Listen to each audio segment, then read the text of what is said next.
Across Americas and around the world, coming to you from the beautiful White Mountains of Arizona.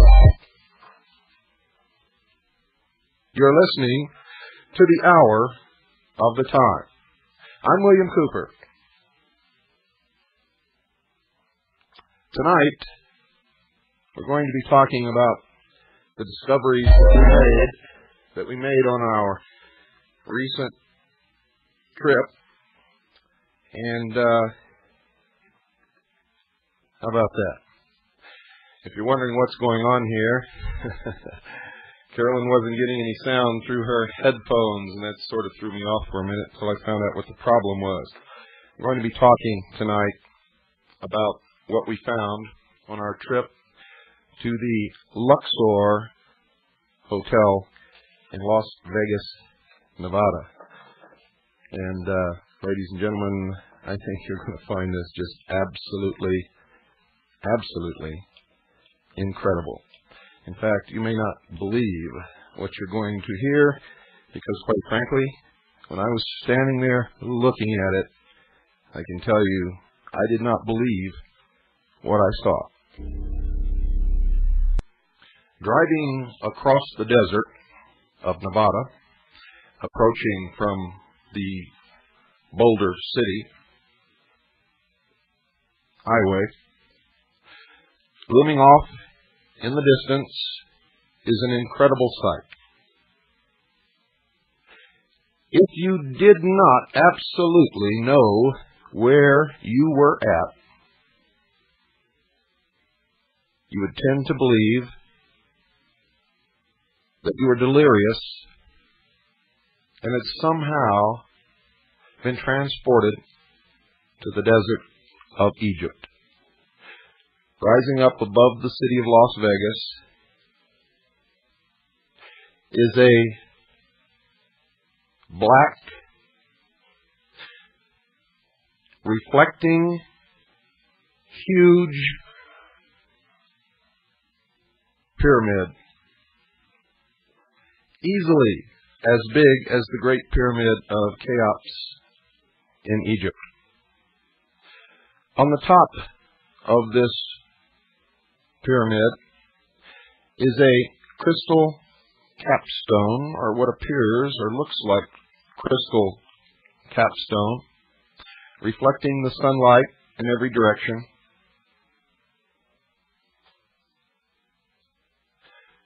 If you've ever looked at a polished piece of black obsidian volcanic glass, that might give you some idea of what the surface of this pyramid looks like.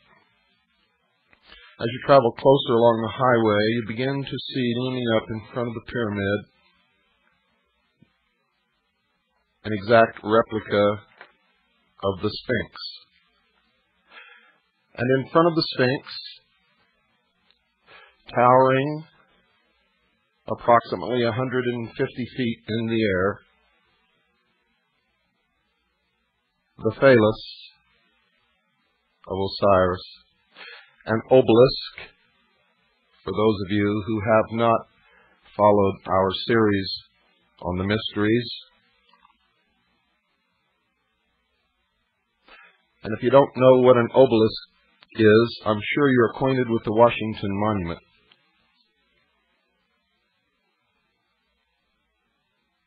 The sight is absolutely awe-inspiring. The sheer size of this structure is overwhelming. It covers an area so large that driving around it, one begins to wonder how in the world this could have ever been built, much less built in the short period of time.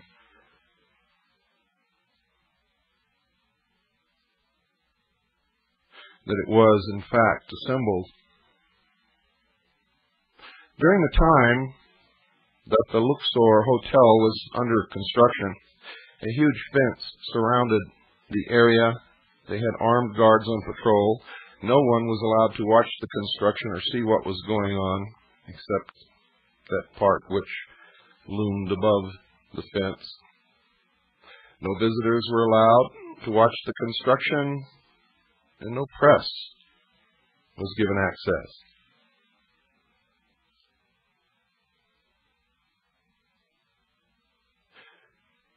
When we first drove to the Luxor, went around this huge, tremendous complex upon which this hotel sits, and then finally went across the street, parked the car, put our press passes on the front of our garments, got out with our video cameras. I looked directly across the street and was confronted with the head of Tutankhamun, who then promptly winked at me. Everything about this ninth wonder of the world, for it truly is, I can assure you, leaves one with a sense of awe, a sense of disbelief, overwhelming beauty. It is, in fact, beautiful beyond description. What I'm trying to do here is convey to you what I saw, and there are not words enough to do it. Now, if you've listened to our series on Mystery Babylon, you know that the Egyptian pyramids were never tombs. They were not burial places or crypts for the bodies of kings or queens or anyone else. They were temples, great temples of the mystery religion, and they functioned for the purpose of initiation. I can assure you that the Luxor Hotel in Las Vegas is a temple of initiation for the masses, the millions upon millions of people who visit that city each year. Probably billions. Not just from America, but primarily from America, but also from around the world. For every single bit of symbolism connected with the mysteries is built into this hotel. Beginning with the obelisk, which represents the generative force,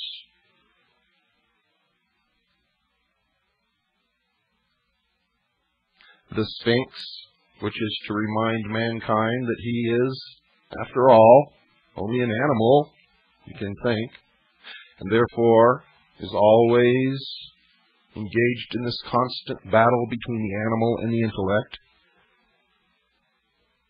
And then the great temple of initiation, the pyramid, this one with capstone intact, crystalline in nature, representing, as the sun reflects and glints off of every faceted side of it, representing the all-seeing eye.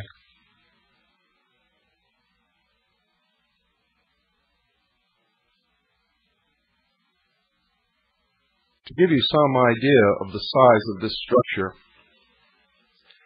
inside the building on the ground floor, 9 Boeing 747s would fit comfortably with no crowding and no problem.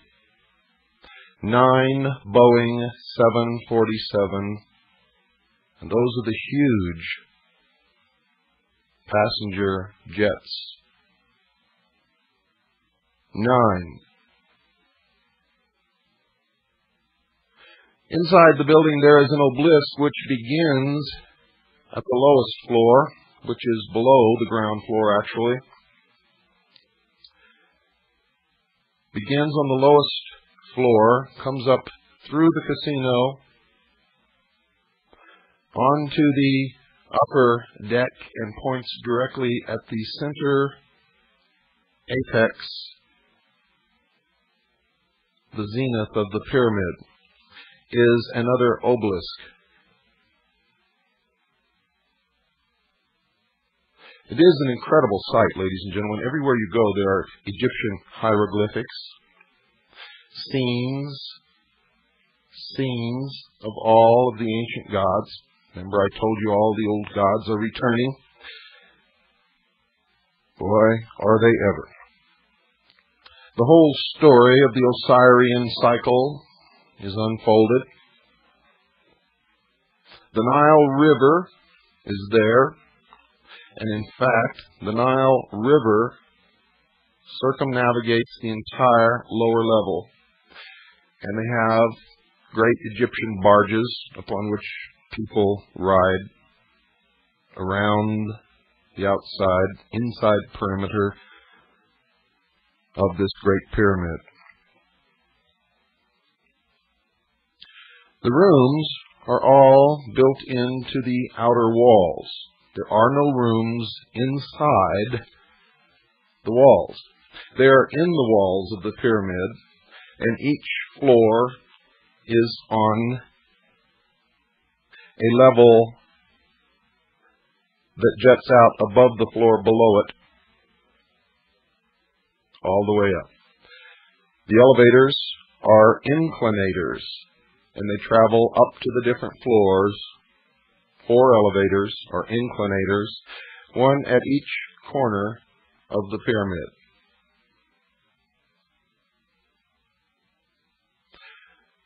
The space inside this building is awesome. It's overwhelming. As you travel up the escalator and walk down the steps into what appears to be a city within a pyramid, in the midst of which is this huge obelisk pointing toward the apex above.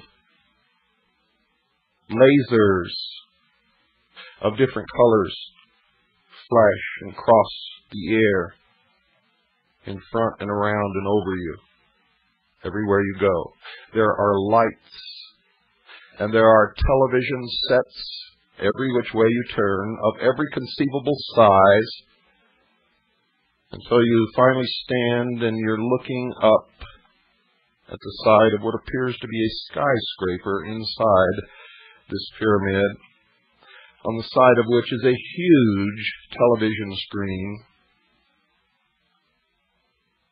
And it reminds you of George Orwell's 1984.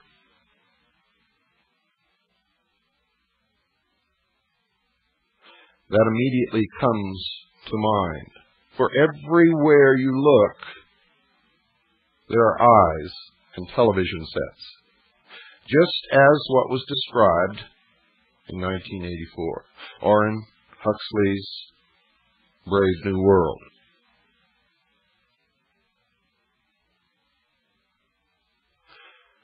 There is no doubt whatsoever that the people who built this resort hotel were not only well versed in the mysteries, but are experts in the mysteries.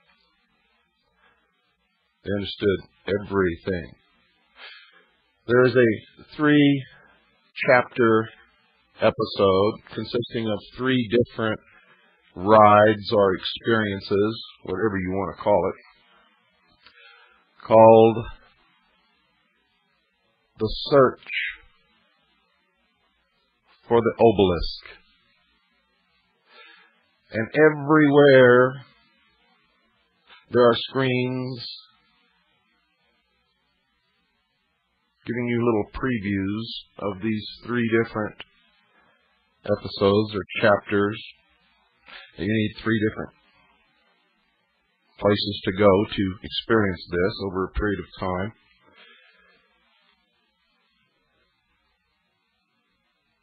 And they are urging you to come join the quest.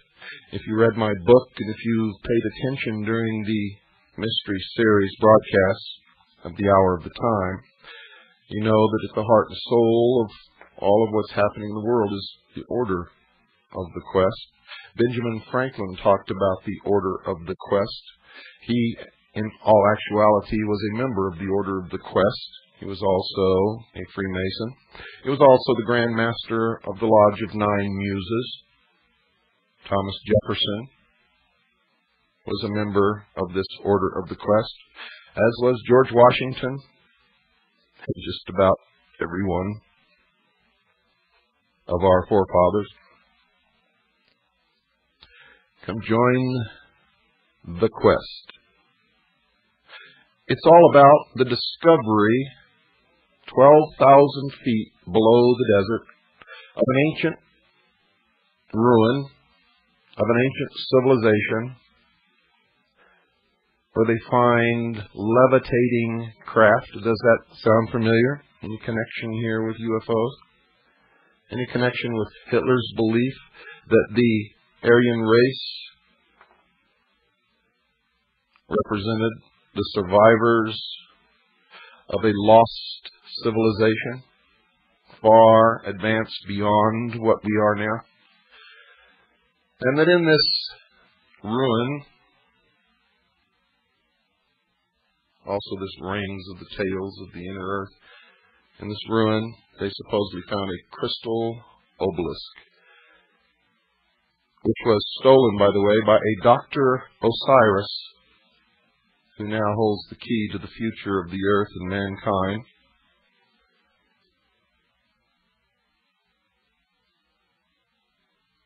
And everywhere you look are these plaques or emblems of the enlightened Society for Global Transformation. The Enlightened Society for Global Transformation. You can stop and get a burger, and a Coke or a beer, or whatever you want, in fact, at the Millennium Cafe.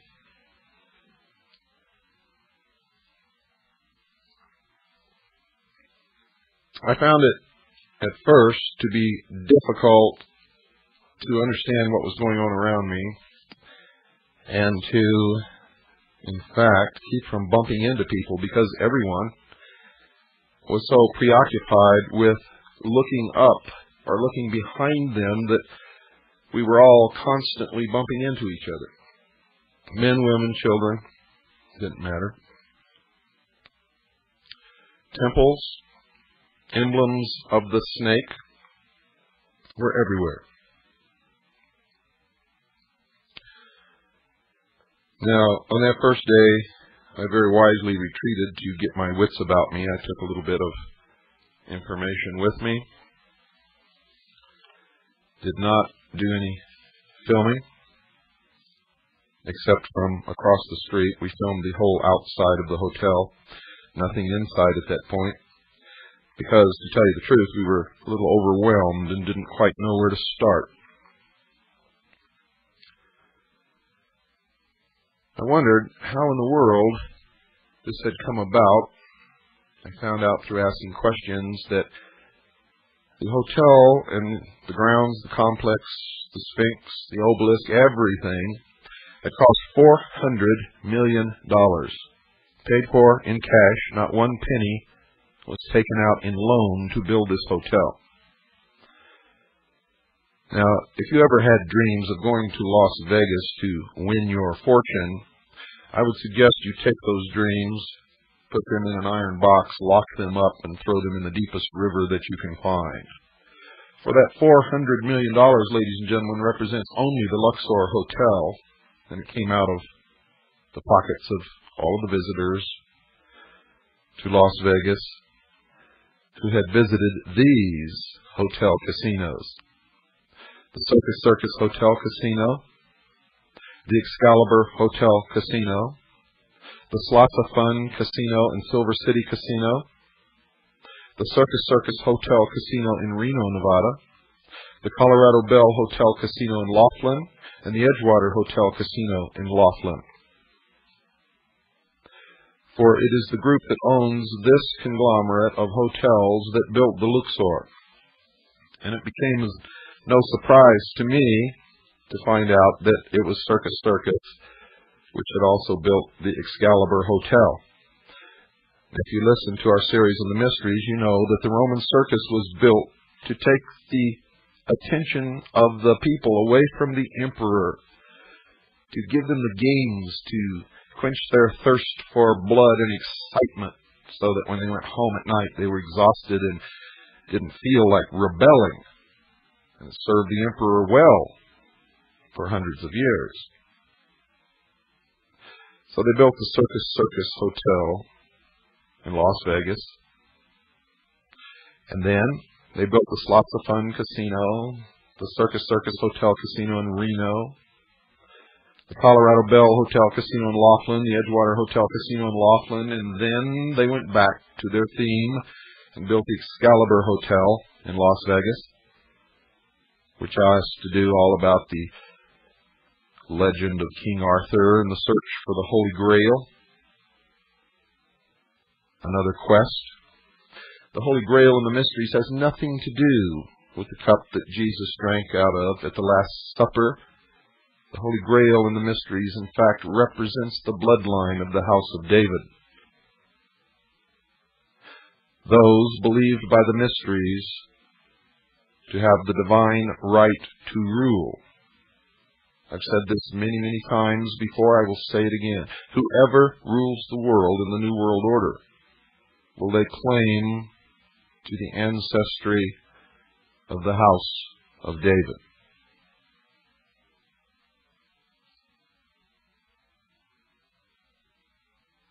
And then the Luxor, the ultimate temple of initiation that has ever been built throughout history.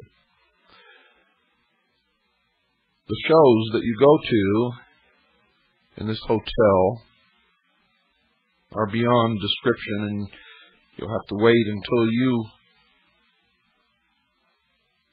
can get a chance to visit the Luxor, and I advise you all to do it. You will see verification in front of you everywhere you turn of everything that I've ever told you on this broadcast about the mystery religion of Babylon. It's all there. Nothing has been left out. As you go from show to show, you are indoctrinated slowly into the mysteries. You are told that if mankind does not change now, that the future will be bleak, if not non-existent, for mankind upon this earth. Everywhere you hear the phrase repeated, now is the time, now is the time, now is the time. The same phrase that kicked off the French Revolution and the Bolshevik Revolution is now being heard in America.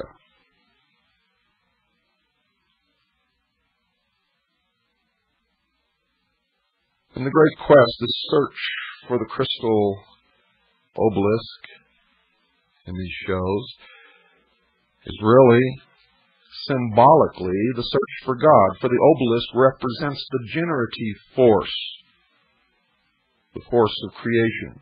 It makes things happen, gets things done. And what you ultimately discover, and by the way, the discovery, as far as I could see, was only made by a few, is that there is no God. Man is God. That's the theme, and that's what you learn if you're paying attention. Most people that I saw were completely baffled. They had no idea what they were going through and couldn't even figure out the story. And that was amazing. It's amazing, it's entertaining, and it's very, very sad to watch sheeple trying to deal with this great esoteric religion that's all around them and not understanding one single piece of it. I saw it everywhere I went. People would come out of the first episode scratching their head and looking around and wondering what it was all about, what happened here, what, it was a fun ride. And I got to tell you, folks, the ride on that first episode, well, I can't describe it. I will tell you this.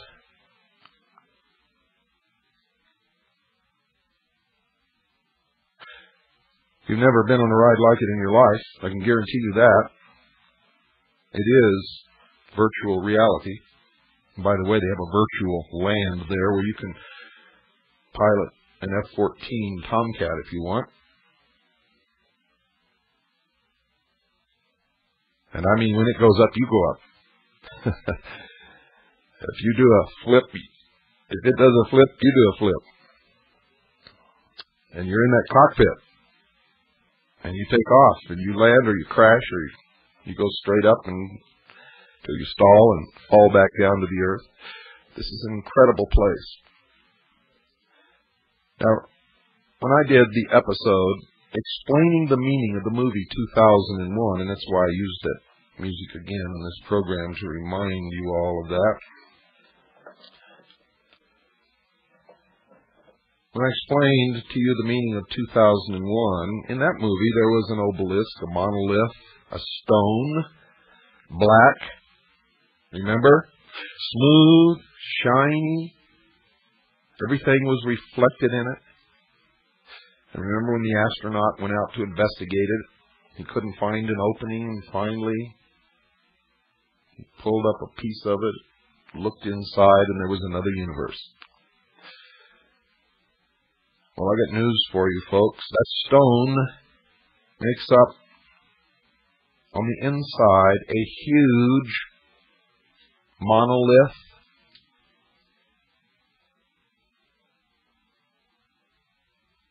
Just like in the movie 2001, perfectly polished, as black could ever possibly be in your wildest, darkest nightmares. And it reflects everything that goes on. All of the lights and the laser beams that are flashing through the air are all reflected in this shiny, polished, smooth black stone.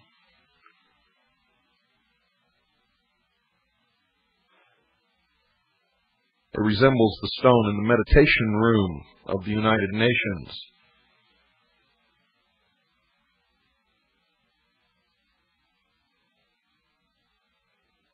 You really must go and see this, folks. It is a necessity for your education. If you can't go, we filmed it all. It's probably some of the most wonderful, beautiful, fantastic footage that I've ever taken. And we're in the process of assembling a video which you will be able to obtain from us, and I'll tell you how to do that later in the program.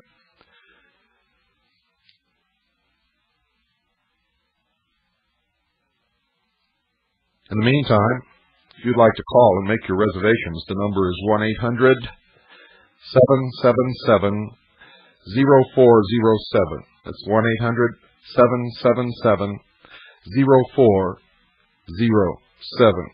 Don't go away. I'll be right back. What you're hearing tonight, ladies and gentlemen, is the indoctrination of the masses, the sheeple, into the exoteric meaning, not the esoteric, mind you. Only those of us who have been studying that for many years really understand what we're looking at. But the public is being prepared for the new world religion. Make no mistake about that. I was on the phone with Craig Smith this morning, called to find out how the trip was. And we discussed this at some length. And he was amazed, and I felt myself, and I don't feel this too often, folks, totally inadequate to explain to him what is happening there. And we all must prepare for what's coming, for what is coming. For many of us is not going to be good. Many people will embrace the New World Order and the New World religion. They will not have to think anymore. They will not have to be responsible. Of course, they will have no freedoms. But Daddy will take care of them. Their every need will be furnished as long as they do what they're told, when they're told, how they're told, and worship the God that they're told to worship. Those people will be happy, but many of us will not be happy under those circumstances, and we need to prepare ourselves for the hardships, economic trauma that is coming. And as sure as I'm speaking to you tonight, it is coming. A visit to the Luxor Hotel will bring this home to you quicker than anything that I can think of. And when you see the Excalibur right next door, and down the street, the Circus, all built by the same people, and all right out of the control mechanism of the ancient mystery religions of Babylon. You need to prepare, folks. You know, people kept asking us to try to get some way where they could lay up a 1 or 2 year stock of food so that when things got tough, and if you don't believe that they will, Nintendo just moved its Seattle plant to Mexico. Remember I told you this was going to happen. It's going to continue to happen. They laid off 137 people, but that's just one of the first of many who will be doing this. We went out and contracted, negotiated, looked, finally found this food storage company that would give us a tremendous price break so that we could pass it on to you. We let you know about it. Many of you sent in requests for the information. We sent it to you. Not one person is taking advantage of it. So we're going to let it go. And you're going to have to pay retail for this stuff.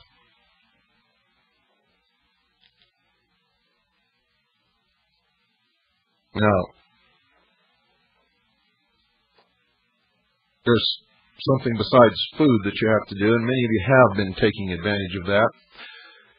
I don't know why this is, but more people in this country care more about their pocketbook than they do about the Constitution or the Bill of Rights that gave them the opportunity and the privilege, the right, not privilege, but right, to make the money and accumulate the assets, to have a pocketbook, to have a bank account, to have the things that they have. They're always most concerned about that. And to an extent, rightly so.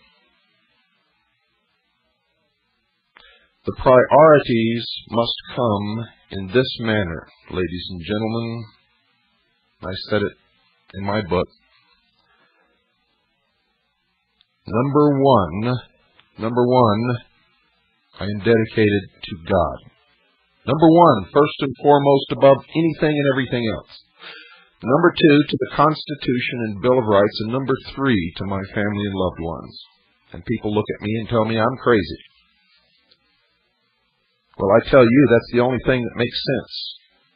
Without God, we have nothing. Without the Constitution and Bill of Rights, we will be slaves. And family and loved ones won't make much difference. So God must come first, Constitution and Bill of Rights must come second, and the family and loved ones must come third. You take care of God and the Constitution, and your family will be okay. But we haven't done that, so we're going to be experiencing some very, very bad times in the near future. So most of you need to now call Swiss America Trading and talk to them about how you can save at least some of what you have so that you can provide for yourself and your family during the upcoming economic traumas. Call 1-800-289-2646 and do that now. Don't do what you did with the food. We worked really hard to get a contract with a food storage provider, Ready Reserve Foods. We got steeper discounts than they've ever given anyone, and steeper than any other food storage company would give. And we passed that on to you, and nobody took advantage of it. Don't pass up the opportunities that Swiss America Trading has available for you. Don't do that. folks. For when everything crashes down around your ears, the paper money you have in your pocket will be meaningless, will be worth nothing. You will not be able to find anything that you can trade for a loaf of bread, unless it's your house, your car, if you still have one. You see, whatever you have is what it's going to cost you. Prepare. Call 1-800-289-2646. Do it right now. Don't wait until tomorrow. You know how you are, and so do I. When you go down to the lower level, the murals of Egyptian life cover the entire walls of this stairwell, which also, by the way, has escalators. It goes down to the base of the obelisk, which goes up through several floors and then up into the center of this great pyramid and points directly to the apex. At one point I was watching the laser light show when all of a sudden a small port opened in the apex of the pyramid and a pure shaft of light connected with the tip of the obelisk. And a chill went right up my spine and the hair stood up on the back of my neck. I felt this terrible fear in my belly, knowing that these people are not playing games.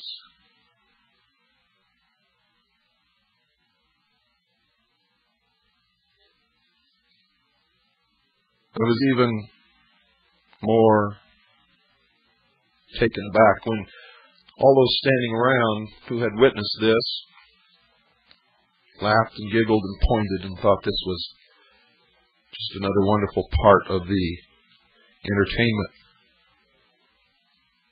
having no conception of what they were witnessing. Luxor, by the way, means the source of light.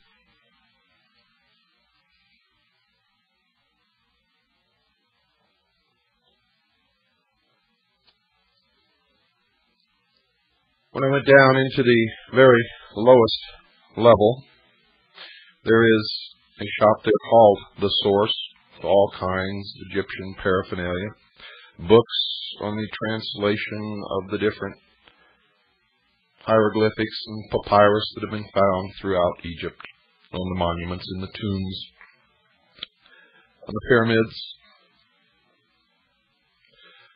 The translations of the different stelae, including the Metternich stele, which the stele group is named after.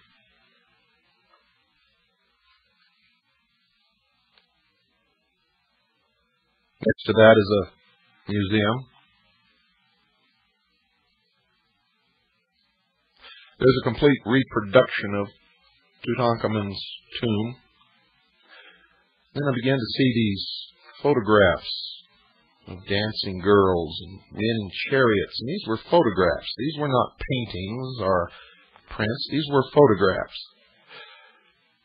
And then I saw double doors above which the words theater was displayed. Again, pinned on my press pass, went through those doors and down in the bowels of this huge, gigantic pyramid was a recreation of the Roman circus. And at night they have huge pageants. The one that's advertised is called the Winds of the Gods.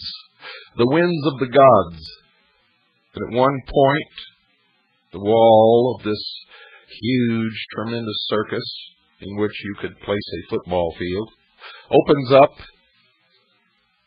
and they create the Nile River running through this auditorium.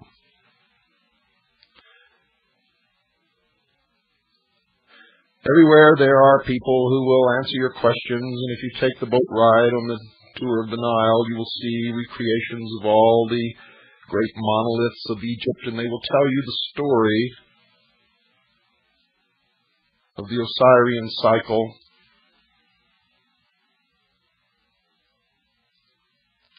of Nut and her children, Isis and Nephthys, Osiris and Set. And at one point you will see the guardian of the secrets of the universe displayed upon the wall. If you don't look up high, you won't see it. The only other place you see it is in the first episode of The Search for the Obelisk. This creature has the exact same facial characteristics and the exact same eyes as the supposedly alien creature on the cover of Whitley Strieber's book, Communion.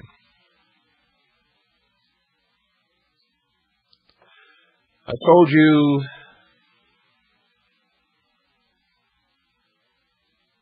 actually years ago when I first began my lecture tours, and all during these radio broadcasts, that all of these things are tied together. They are linked, just as your toe is linked to your head.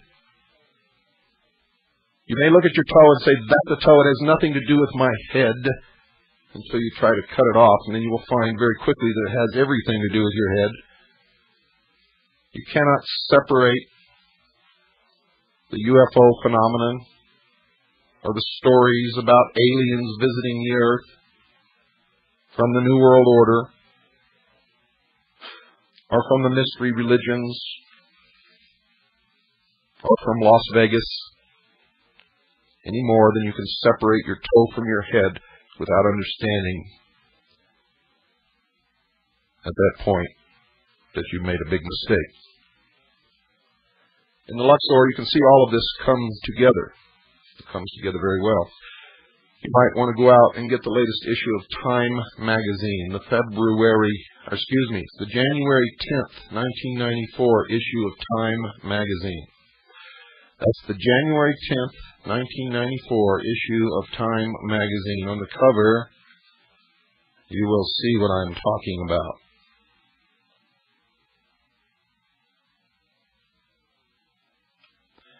Now, one of the things that I noticed inside the Luxor Hotel is that this could be the city of the future.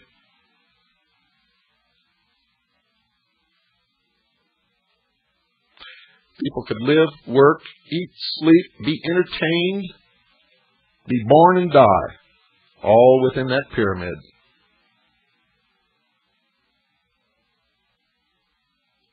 All within that pyramid. Something else was going on, ladies and gentlemen, that was insidious in nature. Remember, I told you this is a temple of initiation into the new world religion, the new age religion, into the brave new world, as Aldous Huxley would have called it, and did call it in his book. It came a decade late for George Orwell, but nevertheless it is the same. People are herded like cattle through these things that they pay to see. They're treated like stupid sheeple. And something else occurs that was so significant, I looked around me and could not believe that no one there but me understood what was happening. You go down to the lower level to a counter there and you buy your ticket for these things. And everything has to have this ticket. You are told to hold the ticket in your right hand. It has the UPC on the ticket. You're told not to hold it in your left hand. You must hold it in your right hand, with the UPC facing outward from your hand. Every time you go into one of these events, one of these rides on the Nile River ride, or the 3 episodes, or anything, there's a scanner under which you are told to pass your hand, and it reads the UPC code on the ticket. There is an attendant standing there. They will not take your ticket and pass it under the scanner for you. You are to do that. It is a form of indoctrination, getting you used to passing your hand under a scanner to get something in return.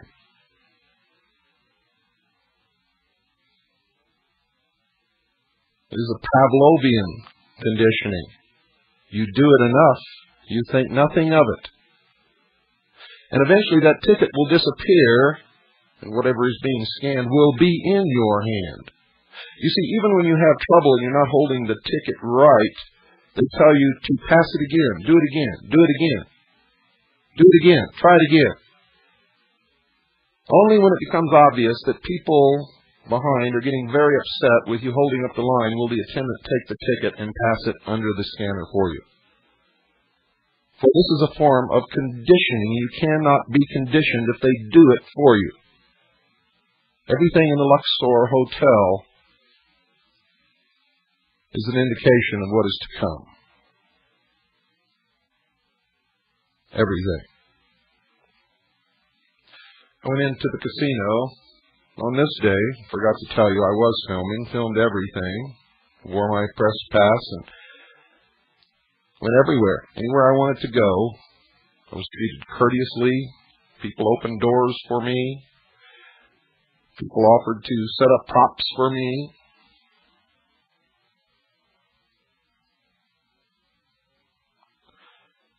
In the casino, around the center where the obelisk goes up through the ceiling,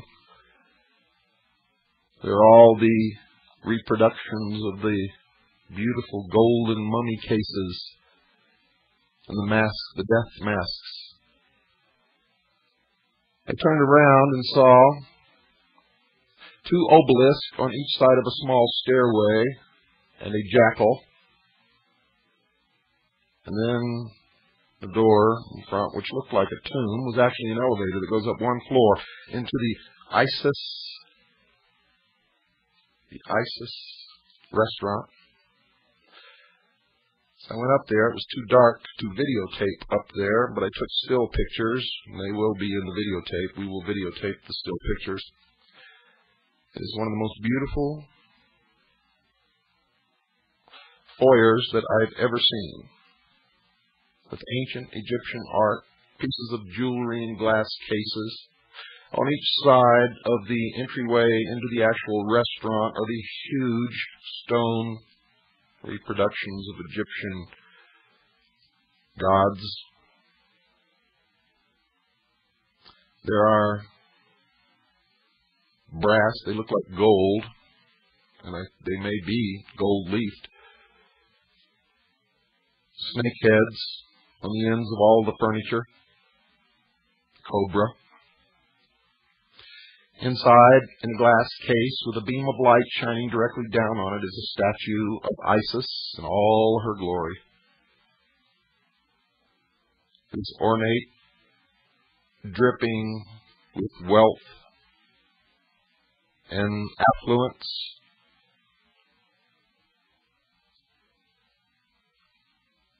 Everything, dear listeners, is designed to take you out of yourself and, surrounded by all of this symbolism, indoctrinate you into the New World Order. And you're so astounded and awed by the beauty of all of this that you fail to see the methods of control and the terrible religion and the God that you will be asked to bow to. I'm a true constitutionalist. If you really wanted to bow to that God, I would fight for your right to do it, whether I approved or not. For I came to understand many years ago that if I denied you the right to practice your religion, you could also deny me the right to practice mine. I have no qualms with people practicing the religion they wish to practice. The problem I have is being lied to and deceived and manipulated into doing things and believing things and accepting the loss of freedoms and sovereignty through deception and lies and cunning wit, for the most part being enacted upon an unsuspecting, trusting people. That I despise. And I know that whatever new order or new world they create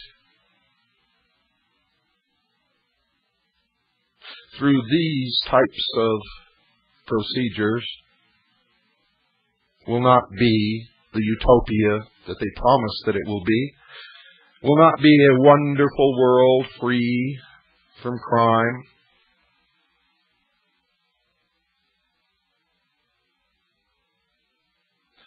No, ladies and gentlemen, it will just be another mountain of lies built upon the last mountain of lies.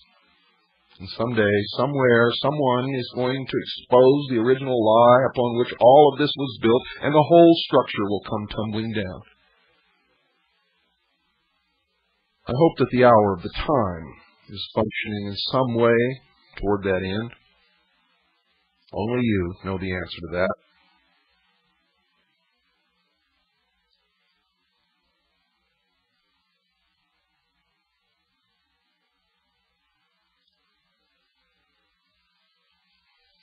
I am constantly amazed that all of this is flaunted in front of the people.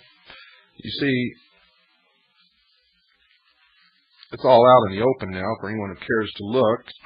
And from our research, we found that it's never really been hidden during this century. Of course, the manipulations are built upon masterful lies. But if you want to do the research and look, you can always find the truth behind the lie because it's not hidden. The way that they've been able to get away with all of these things is very simply, they believe, and in most instances they're right, that most people don't want to think for themselves and will never look. Therefore, they don't even hide anything. That's a shame. It is, in fact, an indictment of all of the American people and the people of the world. It's always been my hope to be able to wake the sheeple so that they become real people whom we can then empower to save the penultimate achievement of all of mankind, and that is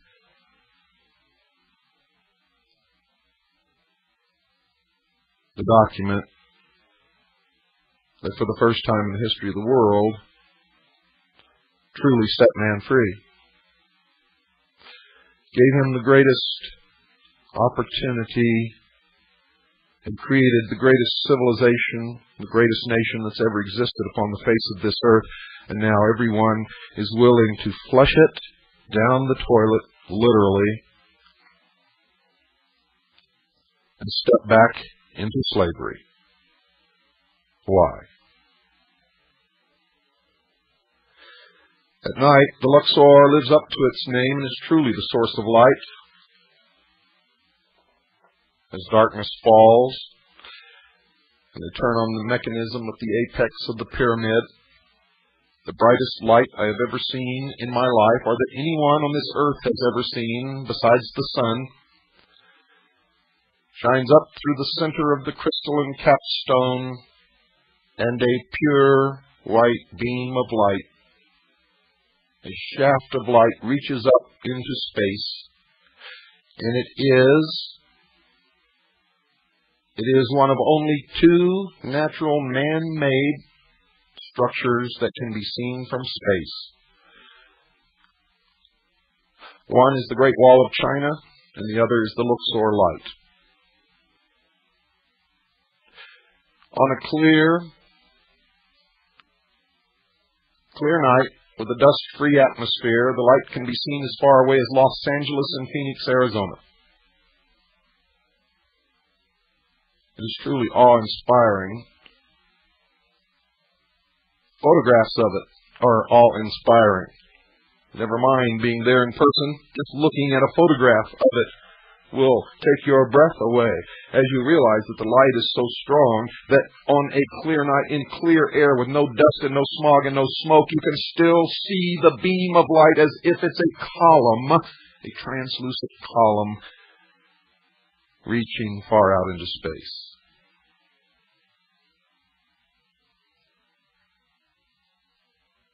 Good night, and God bless you all. If in the eyes of the great worldwide brotherhood now is the time, then this is the hour of the time. I'm William Cooper. And I'm Carolyn Nelson. And we're going to go right straight to Phoenix right off the bat because you haven't had a medal report in some time. Gene Miller, are you there? Well, thank you, Gene, once again for a wonderful report on what's happening in precious metals, and be here again next Monday. I'll do it. Okay. Welcome back once again. Thank you. All right. Take care. Bye-bye. Folks, if you're wondering what happened there, we had a little power outage, and for a few seconds we didn't know whether we were on the air or not, and we are, so we'll continue. Make sure you have pad and pencil by you, and don't you dare move. One of the first things that visitors to Las Vegas, Nevada see today is one of the strangest sights and one of the most unusual sights that you would ever expect to see in the United States of America. It is a huge, and I mean huge, pyramid. It's not made out of stone. It's made out of concrete and steel. The outside is covered with a black glass. It looks very much like a huge, polished obsidian stone capped with a crystal capstone. When the sun's rays strike the capstone at particular angles, it sparkles and throws out rays of light like a diamond. In front of this huge pyramid is an exact replica of the Sphinx. And in front of that is the ages-old symbol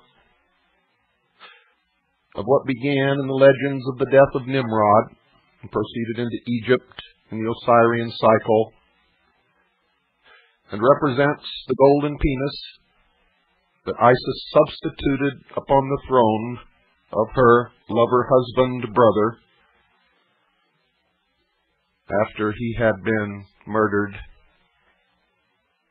by Set, or Typhon, as some call him, chopped into 15 pieces and scattered over the land. She found 14, but could not find the last, the Phallus, the generative force, that which is the creative power, God, if you will. So she fashioned a golden phallus and substituted that on the throne,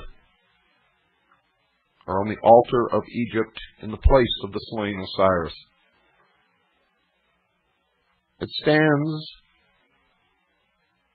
in the outer courtyard of the Vatican within the circle of the Temple of the Sun. It stands in ancient Egypt.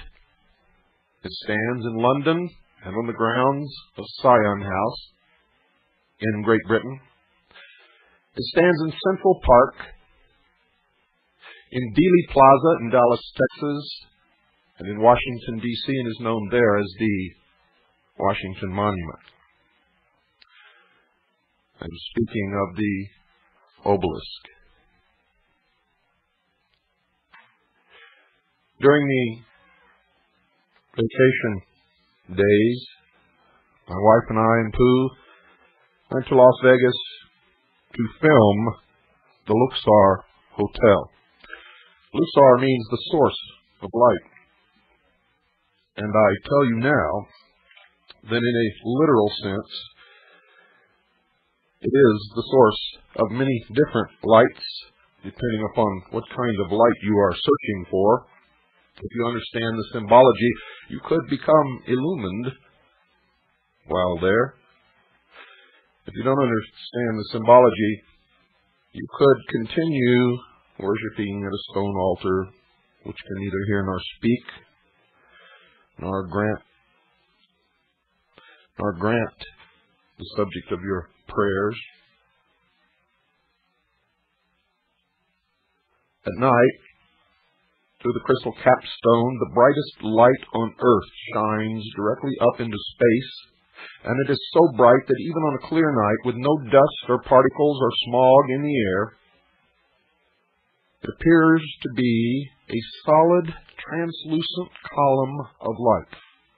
It is awesome. It is awesome. The lights shining through the black glass of the facade of the pyramid give the impression of 1,000 points of light coming from the night sky beneath the illumined capstone. It is one of only two man-made objects which can be seen from space. One is the Great Wall of China, the other is the Luxor Light. It is, in fact, a temple of initiation for all of the billions of people who visit Las Vegas, Nevada each year, in many more ways than one. People are being indoctrinated into the ways of the New World Order and the New Age religion. It is a fact. It is not conjecture. We have documented it. We have the most astounding, most beautiful video footage that I have ever taken. We will be making that available to you for those of you who want to order it in advance of the completion of assembling the tape. It will be $30 post-paid for non-CAGI members and $25 post-paid for CAGI members. The tape will be 1 hour in length. If you can, I encourage you to visit Las Vegas and visit the Luxor Hotel. If you are interested in the history of the Illuminati and the future of the world, you will get quite an education while you are there. If you are sheeple, you will have a good time. You will wonder at the magnitude and the colossal construction and the great expanse of space inside, where you could, in fact, park 9 Boeing 747s side by side without any crowding whatsoever. You would think, gee, this is nice, a $400 million playground. In fact, folks, it is a temple of initiation for an ancient religion to prepare the masses for what is to come. Now, since I've covered almost everything that we saw in Las Vegas earlier, in the early program, which airs at 5 Pacific, 6 Mountain, 7 Central, and 8 p.m. Eastern Standard Time, I'm not going to repeat all of that in this program. Those of you who did not catch that program, I encourage you to order the tape. Either the tape of the earlier broadcast tonight or the videotape. The videotape will be tape number 33 in the Mystery Babylon series. I think that when you see this tape, you will agree with me that it is the best that we could possibly provide for the mystical number 33. I'm going to open the phones now, folks, and we'll talk about this. And I think we've got somebody on the line right now. Good evening, you're on the air. Hello, Mr. Cooper? Yes. I'm out here in California, and the last show I caught you on was just before Christmas. Since that time, WWCR lost the frequency, and I've been unable to tune you in. What frequency are you on tonight? WWCR has not lost the frequency, and we're on the same frequency, 5.810. And we've been broadcasting twice a night, every night. And, okay, and you're still on at 9 p.m. Pacific time? That's correct. 5.810. That's right, the same frequency. Thank you very much, sir. You're welcome. Good night. Carolyn, you saw the video footage that we took. Would you like to describe it for our listeners? Well, If you remember, I was totally silent throughout the watching of the videotape. It is just awesome. You don't really know what to say. It so happens that I had a good course in history about Egypt when I was in the 8th grade, and it all just comes right back to light when you see it there on the video. If you understand the symbology, you realize just what the world, what our country is moving into, and it may be beautiful, but there's a total feeling of horror that engulfs you. It is a beautiful hotel. There's no doubt about that. Just gorgeous. $400 million paid for in cash. It is, well, I'm not surprised by hardly anything. Nothing shocks me. Nothing surprised me. I'm not in awe of hardly anything ever. And I was dumbstruck by this. Outside, inside, everything was just absolutely incredible. Good evening. You're on the air. Hello. This is Bill calling from Louisiana. I was wondering how that compares to the Memphis pyramid that was built. The Memphis pyramid is nothing compared to this. In fact, after you see the Luxor Hotel, you'll never look at the Memphis pyramid again in your life. Oh, okay. All right, I was just wondering about size or anything like that. It is the most incredibly huge, most beautiful, most well-constructed, most awe-inspiring site that I have ever seen. It's truly the 8th wonder of the world. Okay. Thank you, sir. You're welcome. Number 602-333-2174. If you've never called before and would like to know the number, 602-333-2174. I'm going to repeat it one more time. 602-333-2174. If you have trouble getting on, just keep hitting your redial button. We sometimes have an awful lot of callers, but eventually you'll get through. Good evening. You're on the air. I sure appreciate it. My name is Herb, and I'm calling from Tulsa, Oklahoma. And what I was wondering is, what is some of the latest analysis that you have on the operations with all the black international gear and FinCEN and those areas? Have you heard of anything significant lately? Well, number one, we haven't identified anything black as being international. Everything we've identified belongs to United States organizations or agencies. Some of the secret intelligence organizations or Department of Defense, some of not so secret origin, but all the United States. And no, we don't know anything more than what we've already reported on the air. Okay, thank you very much. You're welcome. Thank you for calling. Number once again, 602-333-2174. And I'm going to let you know, folks, some of the other, well, the conglomerate that built the Las Vegas Luxor Hotel, Luxor means the source of light, by the way, is the Circus organization. They own Circus Hotel Casino in Las Vegas, the Excalibur Hotel Casino in Las Vegas. Both of those, by the way, have mystical significance. The circus was used, or the Roman circus was used by the Roman emperors to keep the public pacified so that they would not rebel against the emperor. The Excalibur, of course, is all about the Grail legend of the Knights of the Round Table, which, by the way, has nothing to do with the cup that Jesus drank out of at the Last Supper, but represents, in fact, the bloodline of the family which the mysteries believe has the divine right to rule. They also own Slots of Fun Casino and Silver City Casino in Las Vegas. In Reno, they own Circus Hotel Casino, and in Laughlin, the Colorado Bell Hotel Casino and the Edgewater Hotel Casino. If you think that you're going to get rich going to Las Vegas and playing or gambling, you're wrong, because the $400 million cash that built the Luxor Hotel was paid for by all of you who go and gamble at the hotels that I just read you the names of. Good evening. You're on the air. Yes, I'm calling from New York.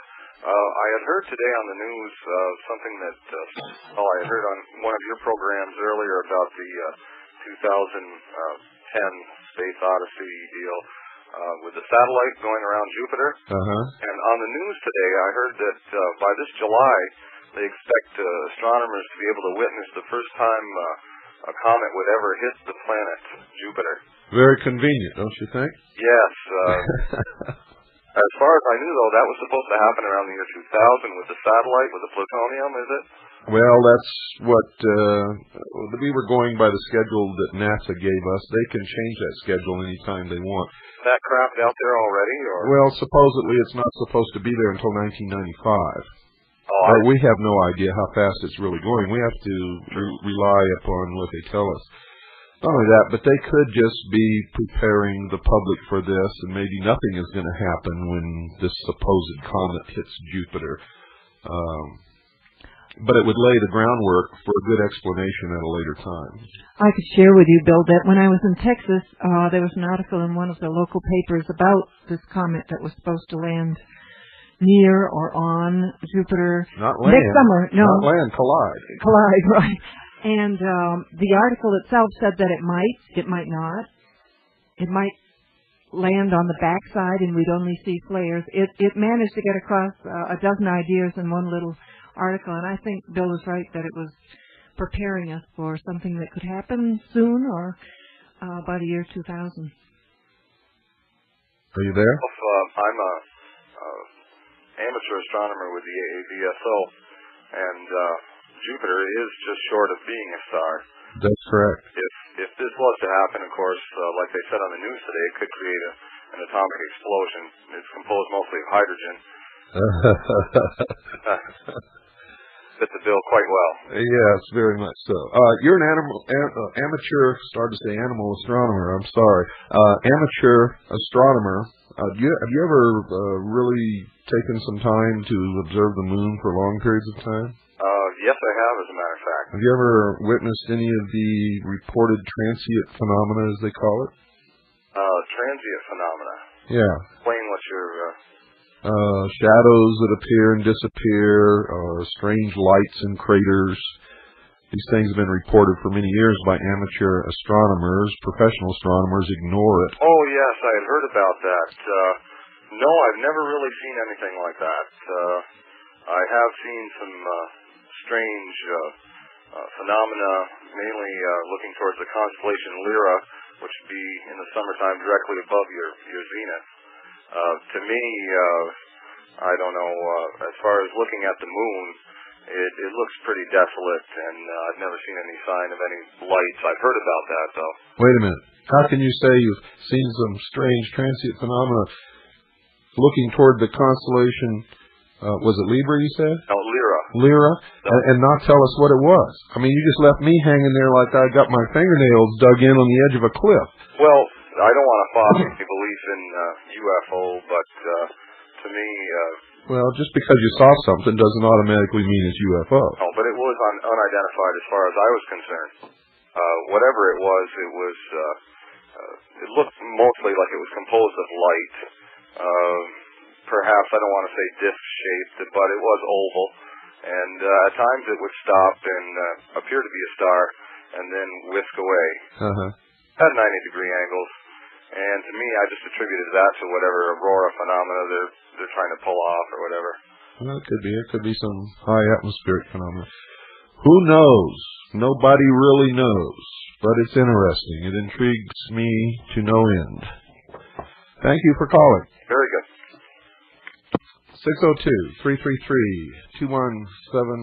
Folks, by the way, make sure you get the January 10th, 1994 issue of Time magazine, and you will begin to get a hint of what I'm talking about, the Luxor. By the way, what seems to be a reflection on the left side of the cover of the Sphinx is not.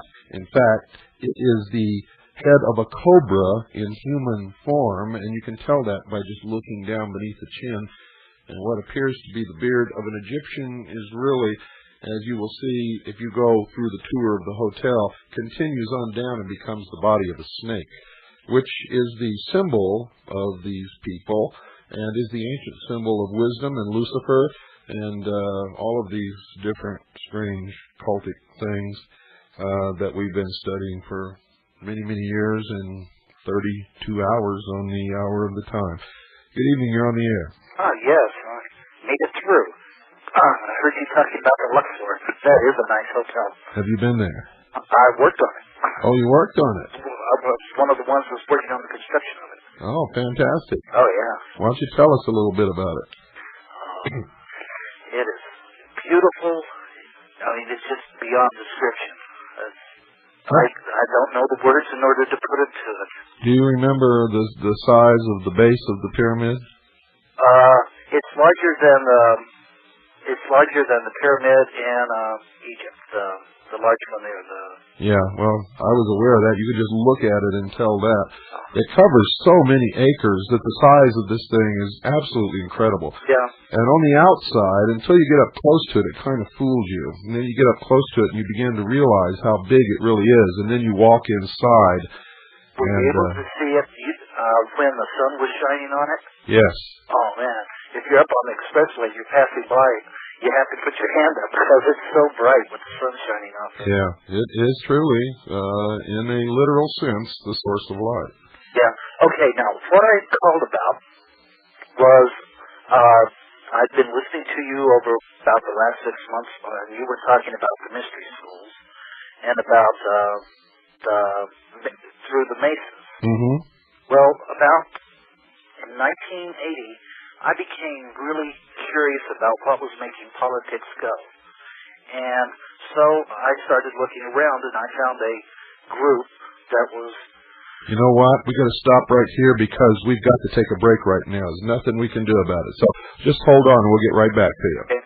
And we take you back to the Luxor and our friend who helped build this fantastic piece of architecture.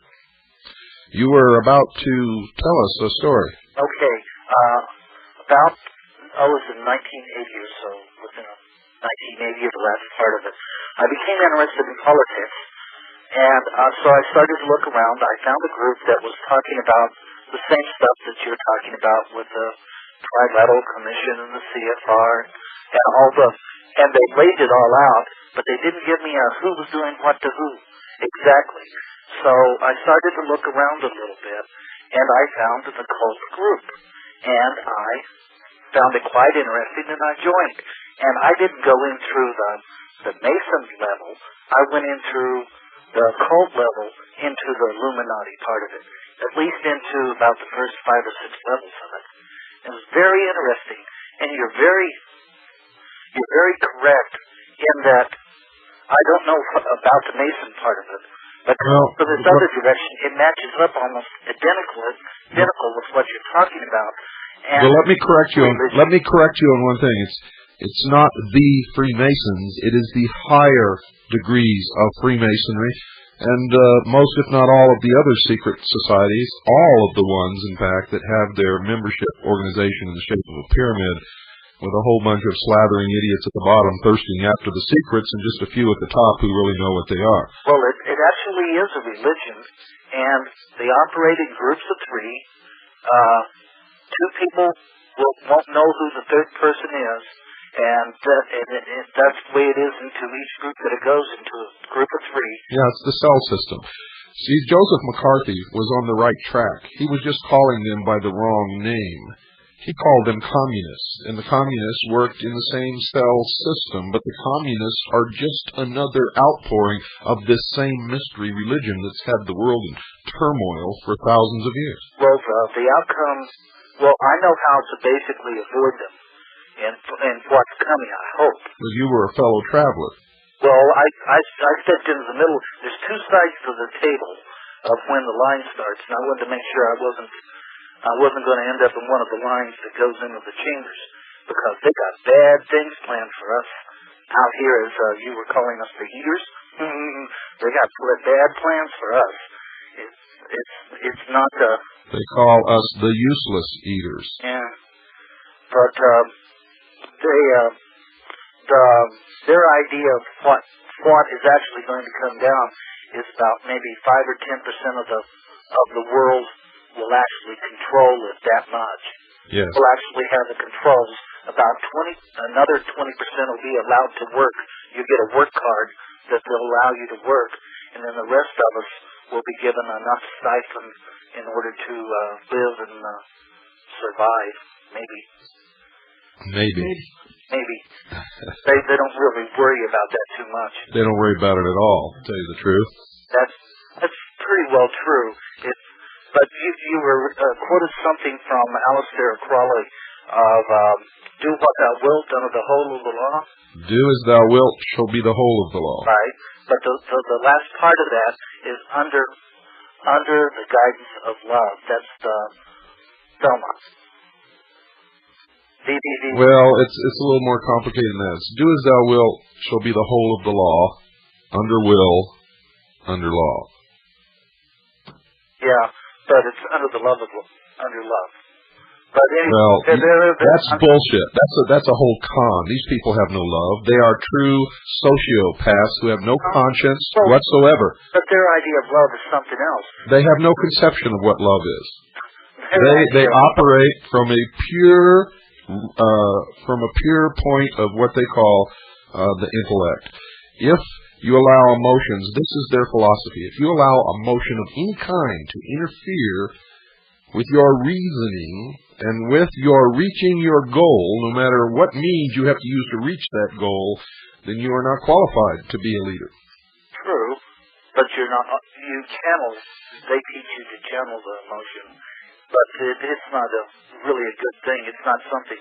But see, they're not just doing this with action, with physically doing this stuff with action. They're doing this stuff when you're talking about a cult. A cult is quite real. I mean, just because you don't see the wind don't mean they don't blow. Well, I know that. That they're operating on. I know that. I have witnessed ritual magic. I have seen it work. I know how dangerous it is. And that's the level they're working on, and that's how come people are going out into the world and doing screwy things, is because the energy is being put out in order to affect certain people. Well, hopefully, protected enough myself that I can at least survive out my time. Yeah, well, I've heard that story before. Either get in and help us fight this stuff, or jump off a bridge. That's my philosophy. You're either for us or against us. I went and bought a couple shares of Good Net. As soon as I can, I'll buy a couple more shares. Good. Good. I wanted to ask you if you were given any instruction when you were working on the Luxor to not talk about it. Did you have to keep things secret? Well, you had to be extremely careful. About 20 people died building it. Yeah, there's all kinds of stories about that. What happened? Platforms would give away. You said something down and it would move. It was an odd building to build. And then the energy that was being channeled, the energy that's being channeled through that place is just unreal. You walk inside, and you were talking about the obelisk there. You can walk in there, and you get a charge just off from it. You look at it and go, wow, look at the energy coming off that thing.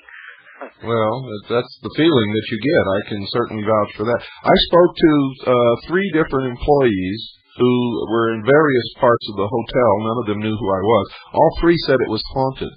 It is. Do you know by who? By what?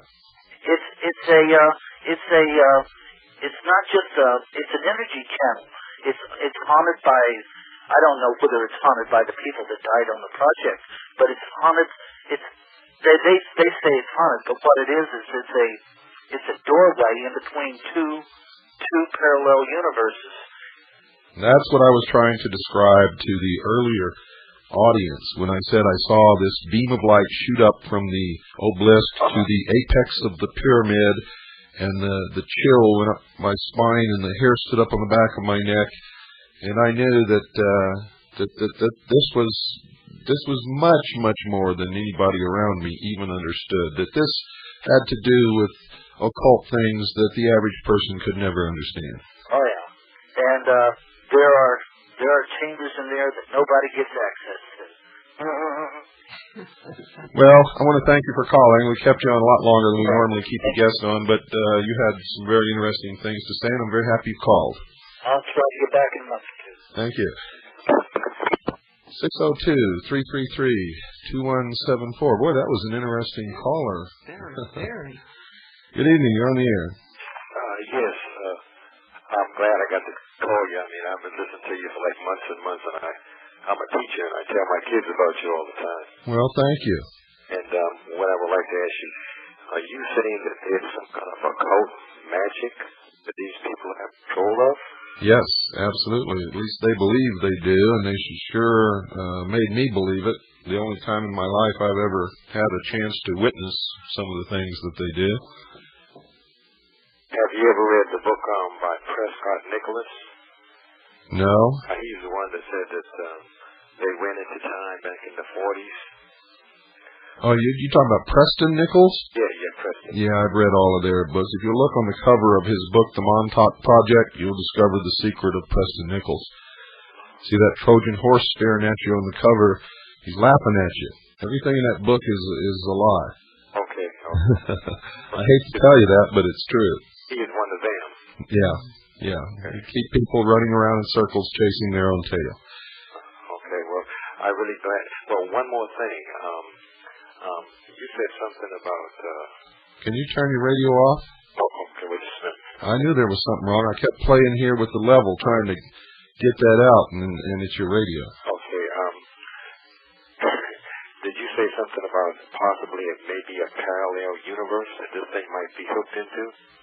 Its placement? I don't know, but scientists, even Stephen Hawking has theorized that there could be a parallel universe that somehow can sometimes interfere with this one or be hooked to this one. I don't really understand it, but some of the best minds have propounded that theory.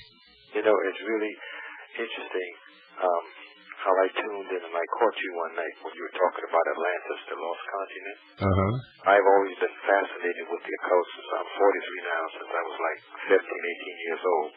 And I've read all these books, and something led me into hearing you, and now that I feel like I'm on to the real thing, it's really astounding me, you know what I mean, from my childhood up until now, reading these books, Jean Montgomery, that lady in Washington, D.C., Jean Dixon. I read all those books, you know. If you want to read two of the best books on Atlantis, take all the rest of the ones you have and get rid of them. And go read Plato, and then read Atlantis by Francis Bacon. By Francis Bacon? Yeah. Okay, I appreciate that. Then you'll be on the right track. Okay. Have a good night then. You too. Thank you for calling. Thank you. Bye-bye. The number is 602-333-2174. This has been a very interesting evening with some very good calls and some good conversation here. Good evening. You're on the air. Yes. I just wanted to talk about the love story. I stayed there in October. And wanted to know if you had a chance to see the movie, the Osiris movie, about the obelisk. In Search of the Obelisk, yes. I saw the whole thing. And what's your opinion of that? I mean, the symbology that you saw in it. It's an indoctrination, number one, into the mysteries through an exoteric play acting. The obelisk really represents God, and what you find out at the end of the movie is that man is God. Right. Man will determine his future, not God. And everything is in that hotel. Everything that they're propounding and trying to get across to us. And you'll notice that everywhere you looked was the Enlightened Society for Global Transformation. Yeah, I saw the emblem and the T-shirts they had in their little gift shops and that. Yeah, and whether you know it or not, it's a real society. I've never seen it before until that time that I've been there. You know. Get into New Age books and publications, and you'll find them real quick. Interesting. About the energy levels that they talk about, a pyramid of creating energy levels at certain heights within it. Most of it's hollow down to the base, except for the theater and some of the other. Like for example, they have the skyline of New York or something like that. I thought that was a lot of wasted space. But I thought it was impressive. No, I mean, there's something inside that, but there's nothing. But nobody, as far as goes inside those. Well, you don't know that. You don't know what's inside those. Neither do I. exactly. I mean, that'd be an ideal place for some type of platform or something. Personally, I think a lot more goes on there than just people staying at a hotel. Very good. I just wanted to tell you, I stayed there, and it was very interesting. As far as, I had a funny feeling about it the whole time I was there. So. How'd you feel, what did you get out of the search of the obelisk? Well, I thought it was, definitely right along with the New Age movement, and as far as the, the secret societies and stuff. I mean, I'm pretty ignorant to it at this point, but I mean, it's from what I knew of it in generalities, I mean, it was saying that all the way through it. I mean, just with the going back in the past and into the future, and different realities or the different outcomes. I just thought, it wasn't exactly uplifting. It was kind of a sickening movie to me. I mean, it kind of let you kind of drain. Most people didn't understand anything about it. I mean, they just went out of there with this vague feeling that they went on a carnival ride and didn't understand that they got a message at the same time. It wasn't Disney World. That's for sure. Yeah, that's right. Well, very good, Miss. Thank you for calling. Thank you. 602-333-2174. Good evening, you're on the air. Okay, let me turn it down, okay? Hold on. Good. Please turn it down. That was a loud one. When did the Luxor open? Do we have? I'm not really sure. True. But it wasn't long ago. Hey, that was only the second time I ever called you. Calling from Syracuse. What can we do for you? Great pleasure to talk to you. I've been listening to you for a long time, and I can't believe it took this long to finally, straighten me out on what's going on. Well, most people, when they first hear this broadcast, they think that I'm a absolute raving lunatic and should be locked up immediately. But after they listen for a few programs, and especially if they go down to their library and try to prove it wrong, they do a quick turnaround. Well, after 20 years, I finally got a library card, and I've looked up a couple of things, and you're right on. Good. Absolutely, and I do have that time with Alexa there, and the front page looks like it was almost doctored up or something. Well, it was. The picture on the right is an actual photograph. That's exactly the way it looks. I mean, that's how beautiful and incredible it is. The left, where you see the head with the snake's body and the eyes gleaming like two stars. Right. That's a touch-up. That was put in there. A Chinese friend of mine told me today that the Sphinx may have been damaged by water erosion. That was interesting. He talked about that today. And its origins may have gone back more than 10,000 years. Well, I'll tell you what, when you get into the history of the pyramids and the Sphinx, there is so much that is not known about them. The only thing that we really know is that in the time of Plato, they were ancient. Right. And Plato was initiated in the Great Pyramid as he lay in the sarcophagus for 3 days and nights, during which he was imparted a secret knowledge that he was to guard and to use, but never to reveal. Pythagoras spent 20 years in Egypt trying to get the priests to initiate him before they finally did. Fascinating. Did you figure out where your power outage was there this evening? Or? No, we got strange stuff around here. We got GTE, and we got an old house, and you thought you need diesel fuel. When it rains, strange things happen, and with no reason at all. Sometimes power will just go off. And sometimes the fax starts talking to you. I hear you. Well, hey, it's not haunted. It's just the strange electronics around here. It's old. You guys bomb out on 5810, and I hope that WWCR does not move you. I heard they want to move their channel, but you're in a great spot right now. Well, they just want to move us up to 5890. I'll tell you what, that'll put you into the middle of that whole mess up there in 49 meters, but actually down here, you're in the clear, Well, the problem is the Illuminati are very smart, you see, and they run most of the companies, and they make these radios that will not pick up these bands. They won't pick up the 41-meter band. They won't pick up this frequency down here, and any place where Christian broadcasts are being aired, or where people are airing over there, or where people are airing the truth. They won't put those bands on their radios. Notice that, and by looking at radios that are around, I tell people if you really want to hear this stuff, get yourself an older radio, general coverage radio. Then you'll pull it all in. Yeah. Well, nowadays there's so many people broadcasting that you really have to have a digital synthesized tuning radio, or else you'll be just black. The other stations run right over you. Okay. One quick question, and I'll have any update on the what's going on in Waco. I'll let you go. Yeah, the only update that's going on in Waco is just exactly what I predicted. Nobody showed up down there except about maybe 24 people from the Fully Informed Jury Association, and totally news blank. And there's a news blank. Well, here's how the sheeple are. You got 100 reporters at the penis trial, and you got maybe 3 down in Waco. I'm down in San Antonio. To have a trial. Well, it's I don't think that this woman had anything to do with the Illuminati. I mean, people can only focus on one trial at a time, so they might as well put this one in the focus. No, it's the sheeple factor, my friend. People have penises running around in their heads, and they don't give a damn about the rights of that church in Waco, Texas. Okay. Well, listen, have a good evening. You too. Thank you for calling. And for those of you out there who swear that your ears are virgin, I did not mean to insult you with that language, but on this program we tell only the truth. Good evening. You're on the air.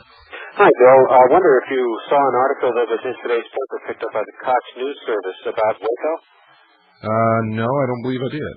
Can I read 3 sentences to you? Sure. Okay, it says, calling for the appointment of a commission to review the policies and practices of all federal agencies, including law enforcement.